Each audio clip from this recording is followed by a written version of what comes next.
This is a war unlike any other. There was no conflict in this war. These islands witnessed the war scenes of history for 335 years. The war between these two countries ended with the Westphalia Peace Treaty signed in 1987. The calendars showed 1568. The 80 Years' War had begun, and the uprisings of 17 provinces in the Netherlands against Spain had begun.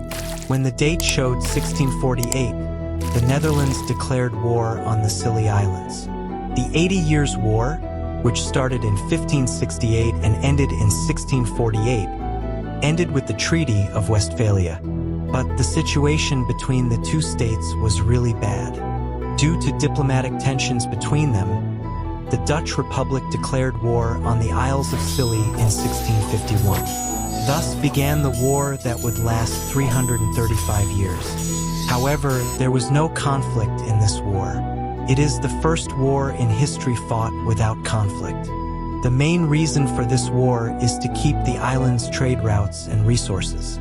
Not wanting to be limited to this, the old Dutch Republic and the 7 United States declared war based on the understanding of expanding their borders. The Isles of Scilly are located in the southwest of England and are surrounded by sea on all sides, but they are also on the trade route of some ships.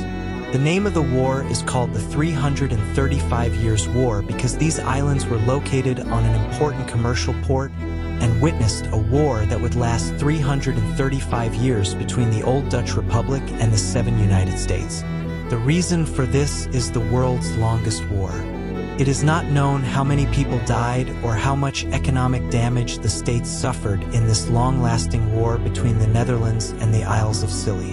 The war ended with the signing of a peace treaty in 1987. 2 ages and 3 centuries have passed since this war, and the Westphalia Peace Treaty was signed 335 years later.